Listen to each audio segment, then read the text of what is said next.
Genèse 11.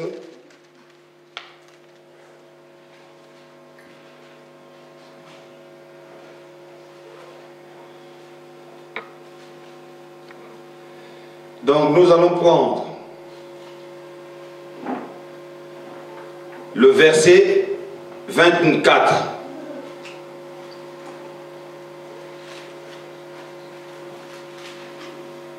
À l'âge de 29 ans, Nacor eut pour fils Térak.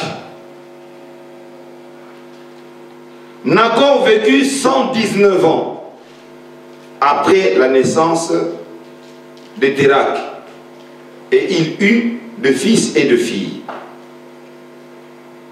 Térak était âgé de 70 ans lorsqu'il eut Abraham, Nacor et Haran. Alléluia. Amen. Si nous regardons bien dès le début, dans la famille, dans la ligne d'Abraham, les hommes commencent à se marier à partir de 29-30 ans. Ils commencent à avoir des enfants à l'âge de 30 ans. Et vous verrez bien que cet âge-là, c'est lié aussi à l'histoire de Jésus. Alléluia. Amen.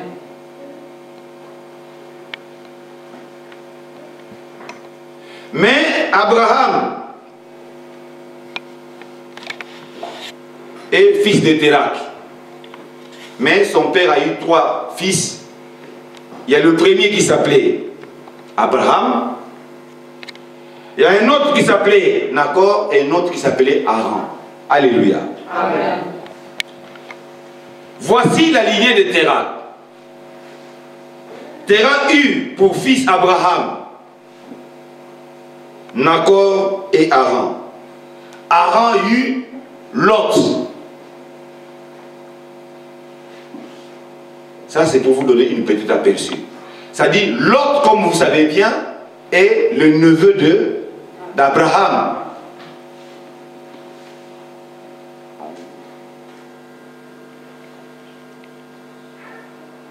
Donc, c'est le fils de son frère.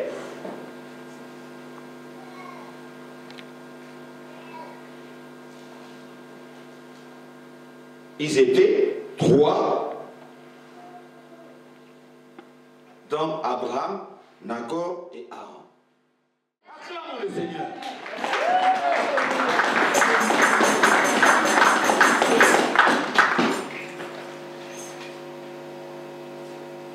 Ma soeur, mon frère, regarde-toi. Mais tu es déjà un miracle de Dieu. Amen. Regarde-toi, ma soeur. Regarde-toi, mon frère. Tu es déjà un miracle de Dieu.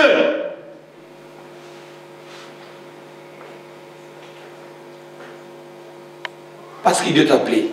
Il dit, je vais faire de toi une grande nation. Amen. Frères et sœurs, on est né, on était tout seul. Aujourd'hui, on est 4, 5, 6. On est même il y a des seuls qui sont devenus 11.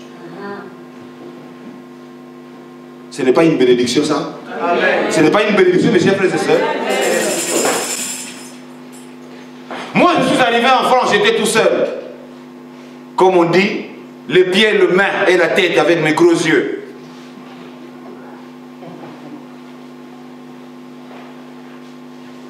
Mais aujourd'hui, Dieu m'a béni.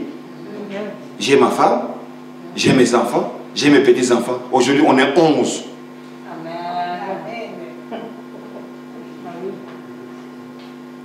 Et le 11, maintenant, j'ai encore mes 4 enfants, ils n'ont pas encore fini. Hein. Mes 5 petits-enfants, quand ils vont rentrer dans le marché, comme on dit, quand ils vont commencer à donner eux aussi, on sera combien? Alors Dieu vous parle aujourd'hui, il vous dit, je vais faire de vous une grande nation. Mais à une seule condition. Allez là où moi, je vous envoie. Allez. Et Dieu vous envoie là. Et Dieu vous envoie là. Il vous dit maintenant, suivez-moi. Je vais faire de vous une grande nation. À une seule condition, il dit, venez. Je vais vous montrer un endroit Mais cet endroit, c'est où? Mais c'est là où vous êtes, mes chers frères et sœurs. C'est là où vous allez recevoir la bénédiction. Les gens se moquent de vous, les gens vous insultent. Ah, tous les dimanches, ils sont à l'église. Ne les regardez pas. Dites seulement que Dieu vous bénisse, que Dieu vous pardonne. Amen. Et Abraham n'a pas hésité.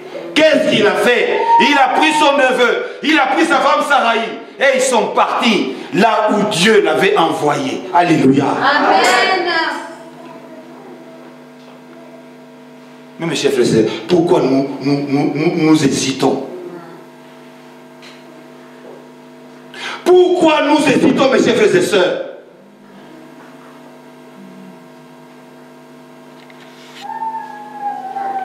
Dieu nous a appelés tous. Abraham n'a pas hésité, mais nous hésitons. On lui fait ceci, on ne veut pas. Ah, moi, j'ai fait ce que je veux.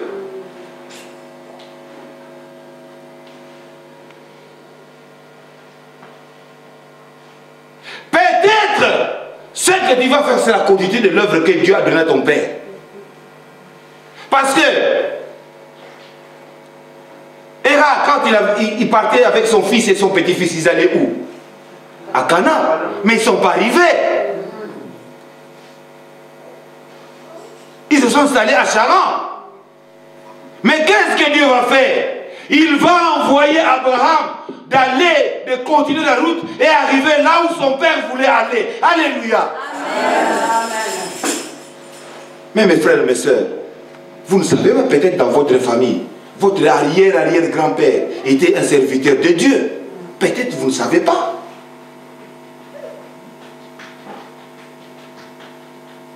Peut-être dans votre famille, il y a des gens qui ont servi Dieu. On ne sait pas. Mais vous savez d'où nous venons? Parce que ma mère, elle a une maman. La maman de ma maman avait une maman. Cette maman avait une maman. Donc on ne peut pas sortir de nada. Donc on est tous ces gens-là, ils sont sortis d'une femme. Mais prenons 100 générations après. Est-ce qu'on sait ce qu'ils étaient? Peut-être ils étaient en Égypte, ils servaient Dieu. Peut-être ils étaient des Juifs, peut-être ils servaient Dieu. Hein? On ne sait jamais.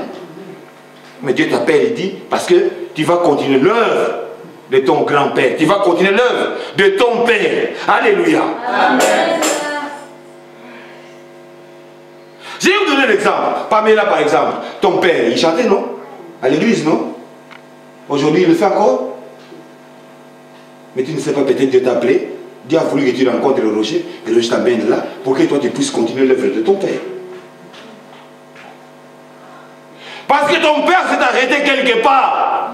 Mais toi, il faut que tu prennes le flambeau pour l'amener jusqu'à destination. Alléluia. Acclamons le Seigneur.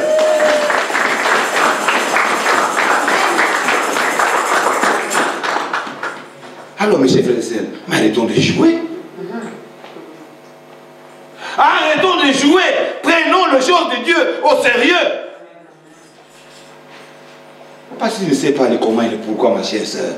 Tu ne sais pas le comment et le pourquoi, mon cher frère.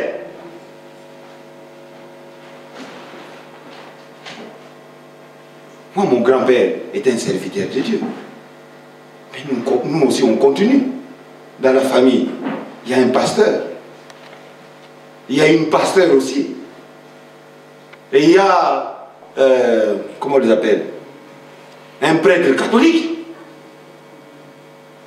Bientôt, il va être ordonné. Dans ma famille, à moi, il vient de ma grand-mère. Donc, ma grande sœur s'occupe de, comment on appelle ça? Les Bilenga Mouinda. Maman Soginane. La maman de pasteur s'occupe de, je ne sais pas moi. Maman, elle est là. Elle a vu ma nièce qui est passée. Tu l'as vu, non?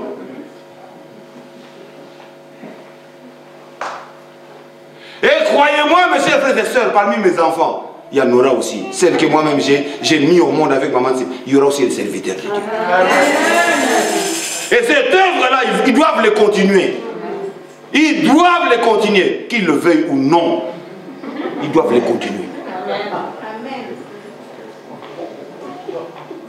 Moninga pelisa mwinga mosusu aladayo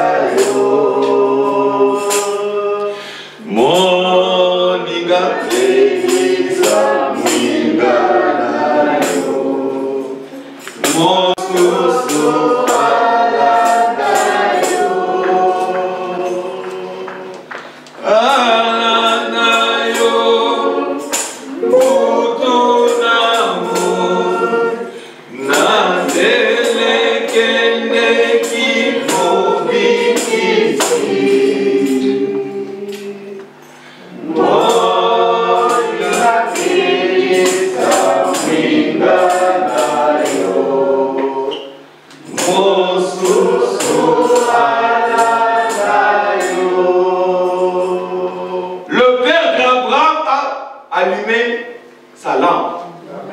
Il s'est arrêté à Charan. Et Dieu dit, voilà, Abraham, tu continues. Je vais t'envoyer. Et moi, je ferai de toi une grande nation. À partir de ce moment que je te parle, c'est lui qui va te bénir, moi je vais te bénir. C'est lui qui va te maudire, moi aussi je vais te maudire. Frères et sœurs, croyez-moi, du moment que tu as accepté de servir Dieu, tu es entre ses mains. Ne craignez rien. Comme nous sommes dans la Bible, Jésus a dit, si Dieu est pour vous, qui sera contre vous?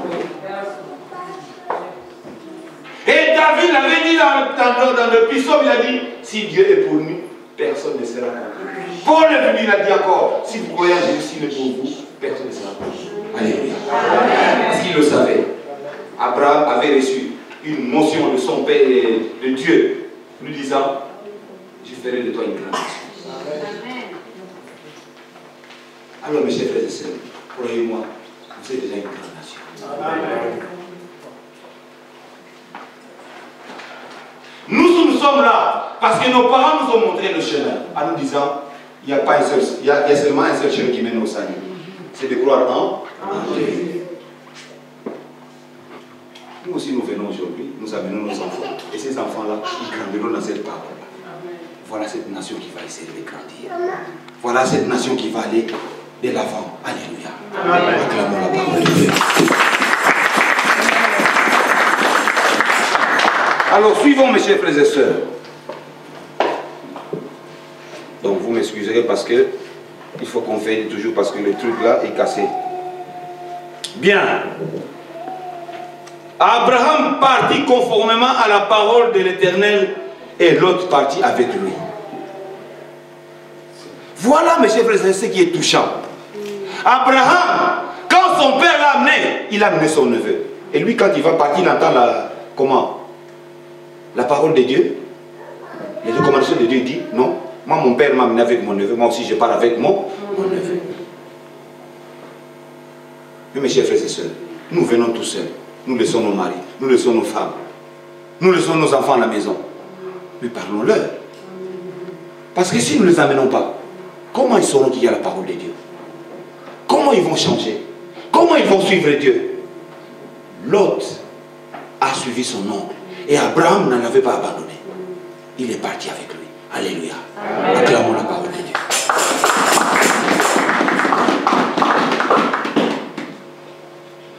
Alors, donc, Abraham était âgé de 75 ans lorsqu'il quitta Charan. Il prit sa femme Sarai et Lot, le fils de son frère. Il prit aussi tous les biens et les serviteurs dont ils étaient devenus propriétaires à Charan. Et ils partirent pour se rendre dans le pays de Canaan où ils arrivèrent. Alléluia. Amen. Son père, il voulait aller où ça? À Canaan. Ils se sont arrêtés à Charan. Mais Dieu va lui dire maintenant, vas-y. Lui, il va continuer pour aller à Canaan. Alléluia. Amen.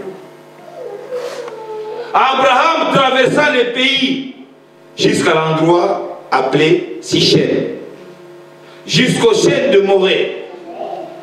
Les Cananéens occupaient alors le pays.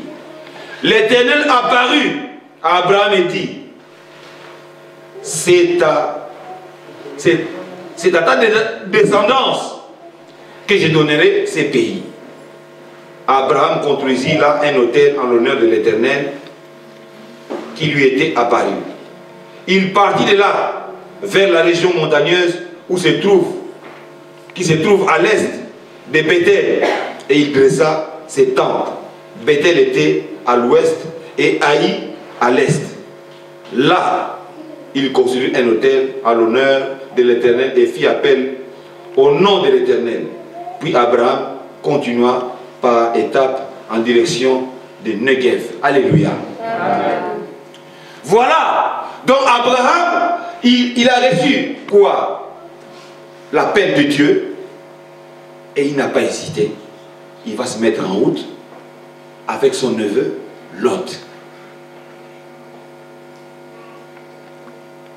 Et vous verrez qu'Abraham, comme il est parti avec son père, avec son neveu, qu'à chaque fois, il interviendra même devant l'Éternel pour défendre son neveu. Alléluia. Amen. Est-ce que sommes-nous prêts, nous, à défendre le nôtre?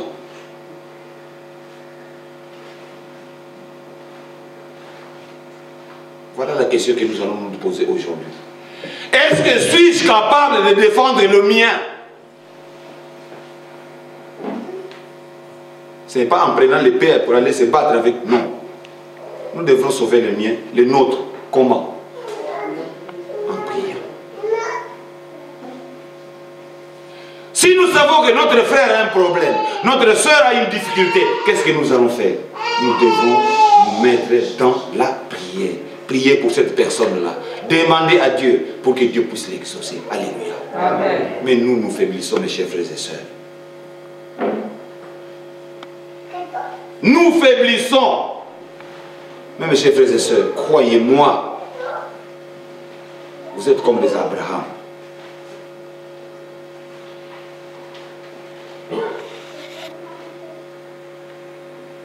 Vous avez une grande mission, c'est-à-dire de continuer l'œuvre de Dieu, l'œuvre de votre famille. Parmi nous, il y a des fois, il y a des gens qui avaient des oncles, qui avaient de l'argent, qui avaient tout.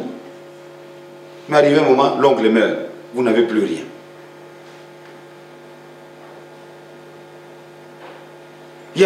Ici, il y a des gens qui avaient des papas qui étaient riches.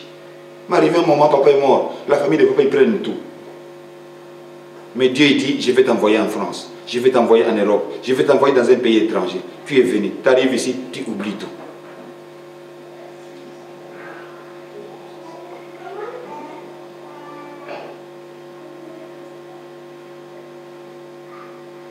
Ma soeur, mon frère, comment seras-tu béni?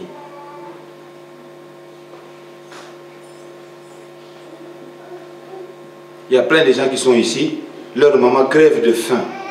Leur frère crève de faim. Mais ici, il accepte, c'est mieux pour lui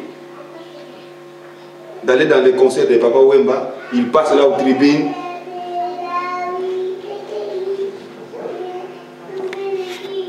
Matondo, Matondo, Matondo, Matondo.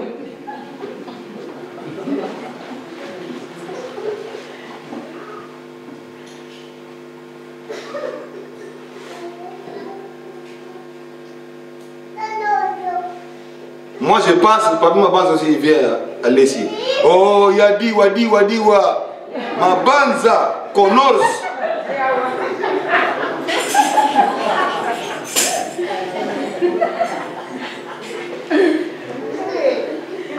Après, moi, maintenant, je passe, ma base passe.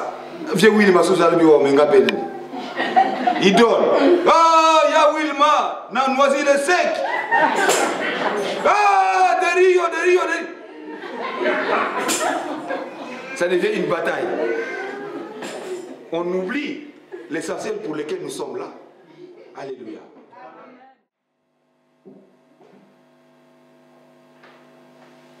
Voilà, mes chers frères et sœurs, le début de l'histoire d'Abraham. Abraham va faire la continuité du chemin, du tracé que son père voulait faire. Et c'est là qu'il va rencontrer le merveille de Dieu. Alléluia. Amen. Alors, à la semaine prochaine, nous ferons la continuité. Amen. Donc vous êtes là, vous avez accepté Dieu et Jésus dans votre vie, et c'est là que vous verrez ce que Dieu va faire, le merveille qu'il va faire dans votre vie. Alléluia. Amen. Mais n'oubliez pas, quand on accepte Dieu, d'abord il y a la souffrance. Il faut endurer la souffrance. Il faut supporter, mes chers frères et sœurs. Ce n'est pas facile.